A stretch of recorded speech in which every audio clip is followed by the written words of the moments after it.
It has to be a compelling vision. It's got to have something that has the power to pull you, not something you have to push yourself to do.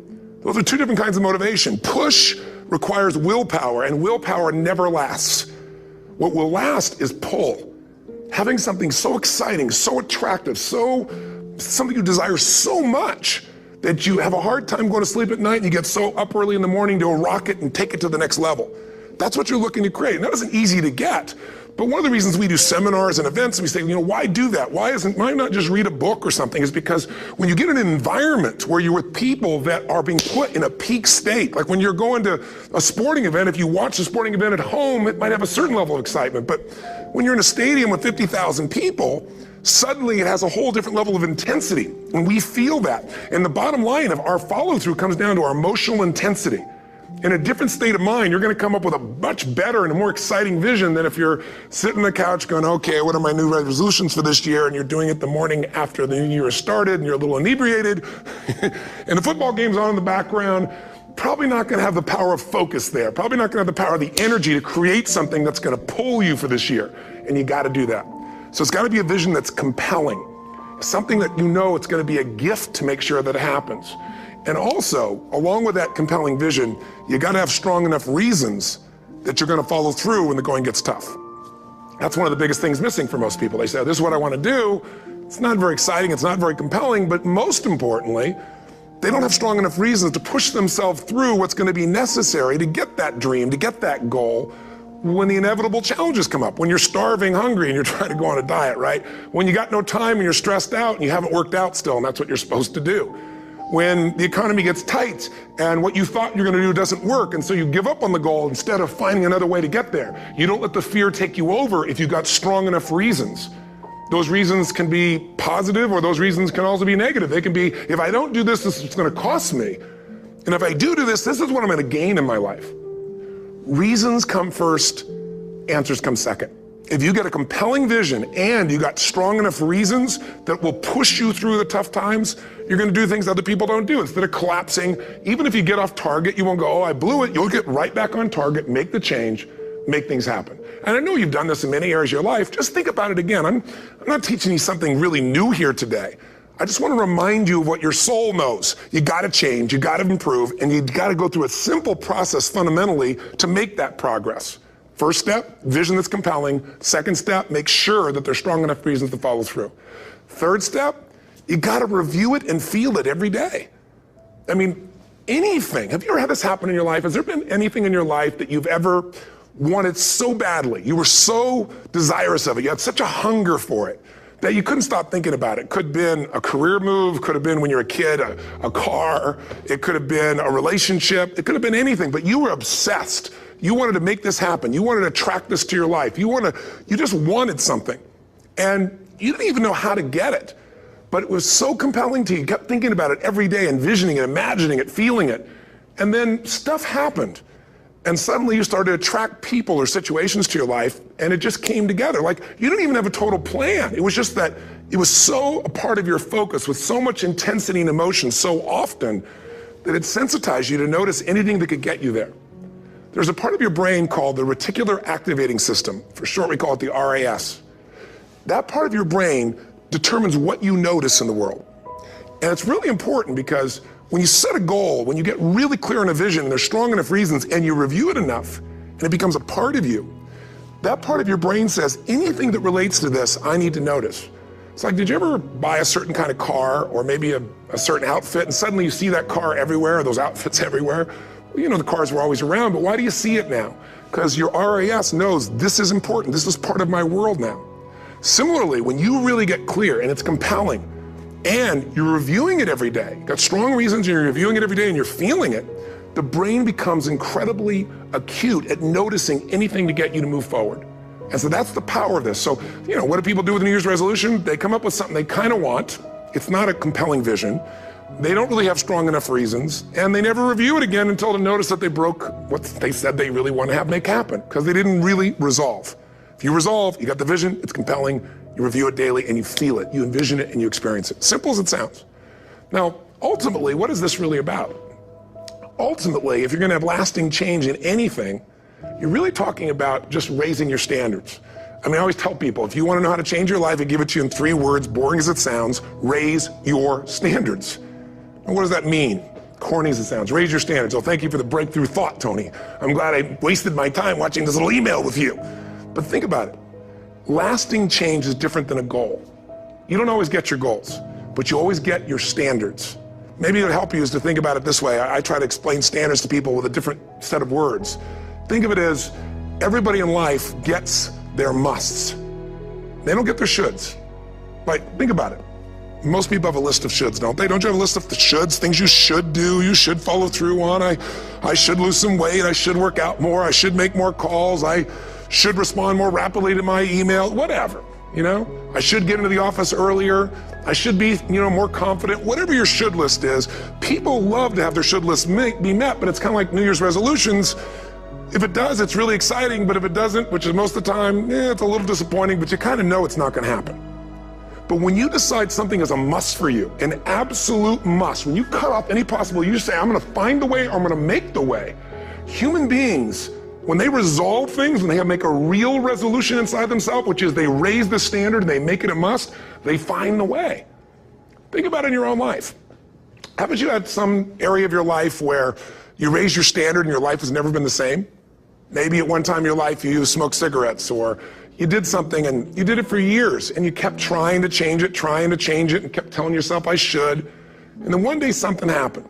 Something just clicked you over. Something took you over that kind of tipping point. And inside yourself you said, no more. And it was a very, very different experience, wasn't it? Something inside of you shifted, and what was a should became a must, and you've never gone back. Is there an area like that in your life you can think of? Again, did you ever smoke cigarettes? Did you ever eat a certain way, drink a certain form of alcohol, and then finally say no more, and you just don't go back? And notice this, it doesn't really take any willpower anymore. Because somewhere when we make this click, when we make something a must, we attach ourselves to it. It becomes part of our identity. And one thing I've learned in the last, 33 years of working with people from now over 100 countries, 4 million people, is human beings absolutely follow through on who they believe they are. If you said to me, well, I'm really gonna work hard to stop smoking, but I've been a smoker my whole life and I am a smoker, I know your days are numbered. You're gonna be back smoking cigarettes again, because we all act consistent with who we believe we are. I tell people the strongest force in the whole human personality is this need to stay consistent with how we define ourselves. If you define yourself as somebody who is really conservative, you're not going to be crazy and act nuts unless you're really drunk or something, and then you can say it's the alcohol, when it's really just you finally getting permission to be yourself. The alcohol is your excuse. If you're a really crazy person, you act crazy, outrageous, playful. You don't act conservative because that's not who you are. Very often people say, well, I can't do that. I'm not that kind of person. And I always say to people, really, when did you define yourself?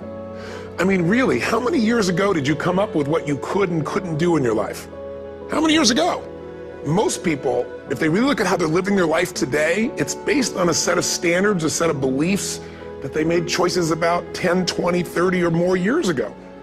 I mean, very often we made decisions in our youth or very young about what to believe, about what we were capable of, about who we are as a person, and that becomes the glass ceiling, if you will, that controls us. There's a corny metaphor, but it's true. I remember one time I was with my family at the circus, and there was a person there, and they had this big giant elephant, and you look at this elephant, and they take this little rope, put it around the elephant's neck, and they drive this stake into the ground. And I mean, you look at this and you know that elephant could rip down the entire tent with almost no effort, and yet the elephant doesn't struggle, doesn't try. Why? Because the elephant's conditioned. And they take that elephant and condition the elephant when it's a baby elephant. That's how they train him. When it's a little baby elephant and it doesn't have the power yet, they put a big rope around it and they drive this huge stake in the ground, and the elephant fights and fights and fights. And one day, finally, that elephant decides, I'm not capable of pulling this out.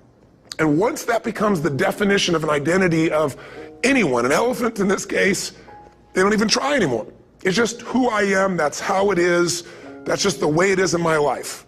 I'd like to ask you to take a look at any place you've got a limitation and ask yourself, when did I decide to accept that limitation?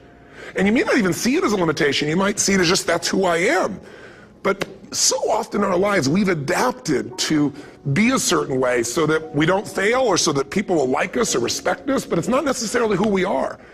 Joy comes when you're spontaneous. It's really hard to be truly happy when you're not being yourself. And most of us have no clue who we are. And so a big part of my work, if you've ever been to an event, you know, is to get people to do things spontaneously without thinking, because that's when the real you shows up. That's when the energy comes alive. And when you do that, when you start to connect to your true nature, suddenly there's energy available for you to set a higher standard for what you want in your life. That's what this is really all about. And when I talk about standards, when I talk about, shoulds versus musts, think about your own life. I know there have been areas in your life where some point in time you just shifted and you raised the standard and your life changed. Because whatever people have their identity attached to, they live. We live who we believe we are. That's just how it works. It's just kind of like, I'll give you an example. Look at your physical body. Your physical body today is an absolute reflection of only one thing, not your goals, not your desires, but your standards. The identity you have for yourself. If your standard is you're an athlete, then there's a certain amount of strength, a muscle tone, and energy that's available in your body on a regular basis because that's who you are. And so you do whatever's necessary to maintain that identity. Again, the strongest force in the human personality is this need to stay consistent with how we define ourselves. Because if you don't know who you are, you wouldn't know how to act. Once you lock in on that identity, your brain finds a way to keep you there. If you say, man, I'm overweight, I've always been overweight, I'm big boned, and that's the story you got, then you're gonna always find a way to get back there. That's your settling point. That's your identity. That's where things lock in. If you see somebody who's in really great shape, you ask them, do you work out? You know the answer. Yes, how often? And they'll tell you 3 times, 4 times, 5 times a week, whatever. In a seminar, I'll ask people, who here works out at least 5 days a week? And I'm stand up. And you look around that room, and you know that they work out 5 times a week because you can see their body. You don't just get a result without some kind of action, without some form of ritual. Ritual meaning actions you do consistently. Now, do you think those people that are out there working out 5 days a week, do they have more time than you do? Or I have, or anybody else? Of course not.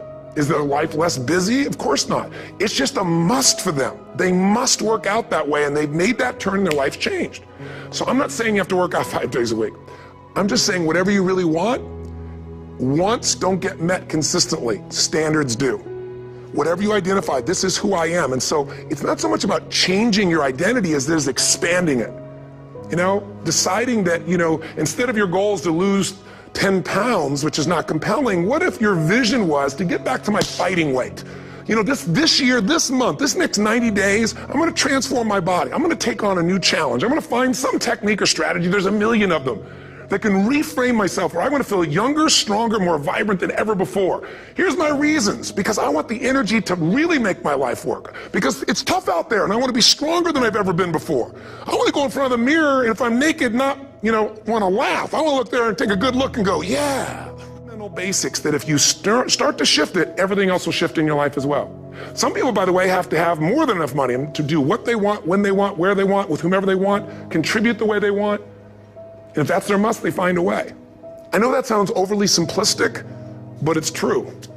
Somebody once said you could take all the money in the world out of the hands of everybody, out of all the wealthy people in the world who are really successful, give it to other people. It wouldn't take too long, those people would have it back in their hands. It's not because they're manipulative, it's because they have a standard. Some are manipulative, don't get me wrong, but they got a standard of what they're gonna find a way to make happen. I'm just simply saying to you, take those 3 magic words and live them. Raise your standard. And if you really wanna do it, then I'll tell you the most important secret. Have you ever done this? Have you ever told yourself you're raising your standard? Okay, I'm gonna go make this happen. I'm gonna go make this much money. I'm gonna transform my kids. I'm gonna create the ultimate relationship in my life. I'm gonna transform my body, whatever it is. And then you don't have strong enough reasons and you don't use it. You don't follow through. It's because you didn't back up your standards with what makes those standards real, and that's rituals. Rituals are where the power is. Whenever we do our Robbins results coaching, we say Robbins equals results, the way we get results with people, it's the same way if you listen to my Ultimate Edge program, or back in the old days, Personal Power, or if you went to one of my seminars, you know what I do is I take these huge challenges you got and we break them down into little bite-sized steps. Little things you do each day that after you do them, you get so much momentum that it's easy to succeed. You're not overwhelmed, you have these victory day after day after day on little things. If you went through Ultimate Edge, I'm sure you learned about the hour of power, or the 15 minutes to be able to be fulfilled, or 30 minutes to thrive, where you literally just condition your body and emotion with a couple little rituals. So it doesn't matter what's going on in your world, you feel that strength, and it's not fake, it's not some pump up, it's coming from inside you, and it works. Rituals define us. See, all the results in your life are coming from your rituals. They start with a standard and then have rituals that follow it up. Like, for example, if you are where you want to be physically, you have very different rituals than if you're not where you want to be physically. If you're overweight, you and I both know you got a different ritual than if you're physically fit. Completely different. You get up in the morning, what's the first thing you do if you're fit? Your shoes are there, you roll over, doesn't matter how you feel, you put on your shoes, you lace them, you start walking, or whatever that ritual is. If you're overweight, you roll over and you have a very different ritual. You might roll over several times to turn the alarm clock off. You go in and get your mocha, smocha, whatever, special coffee. You stop by at Starbucks, whatever the case may be. You have your nice sugar muffin. It's supposed to be really nice for you. Whatever you do, it's a different ritual. If you have a great, passionate relationship, you have very different rituals in how you come home than if you have a lousy relationship. When you come home and the first thing you do is you're tweeting somebody, or you're emailing, or flipping on the news, or you don't even come home. What are the rituals? Whenever I study people that are successful, what I look for is what's the standard they hold themselves to, and then what are all those little rituals that add up? Because think about it, success and failure are not giant events. They don't just show up.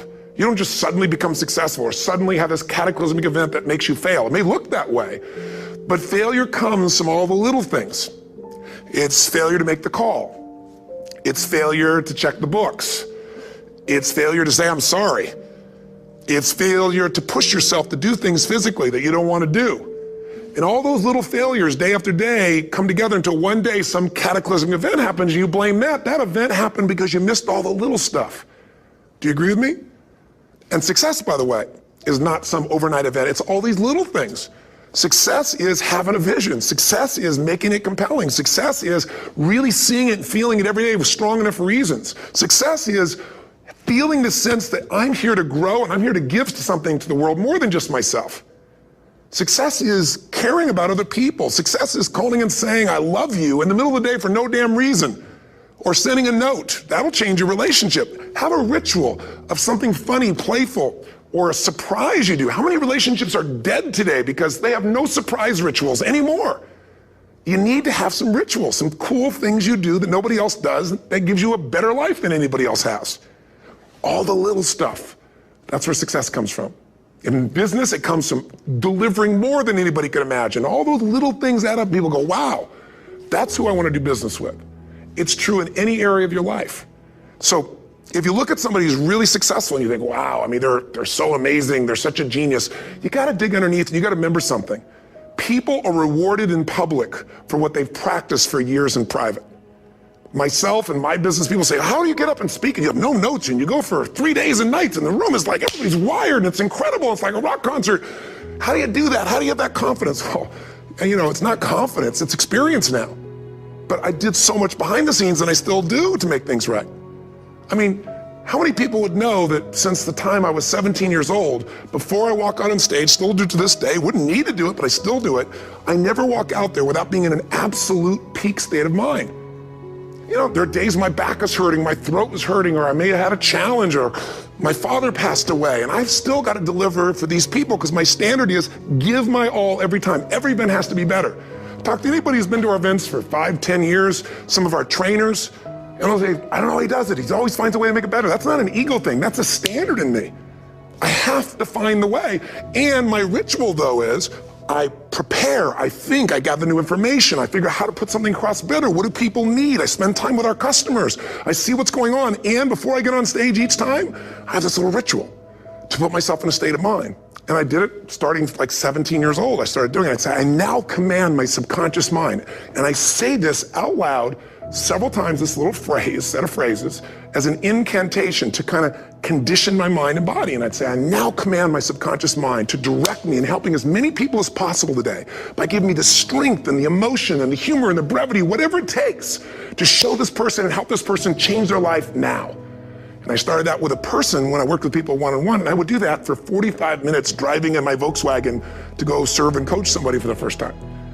Now I don't say that person, I say these people, and I can go out in a room of 10,000 people and deliver for 50 hours, and I do it every time I come back on stage. It's a ritual to go into peak state. Peak states don't just show up, they don't interrupt you.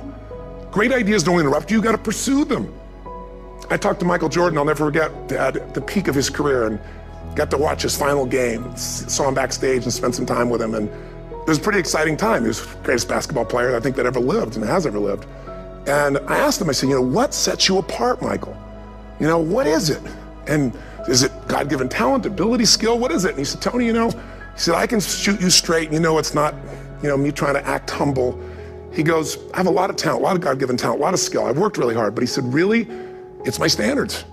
He said, every day I demand more from myself than anybody else could humanly expect. I'm not competing with somebody else. I'm competing with what I'm capable of.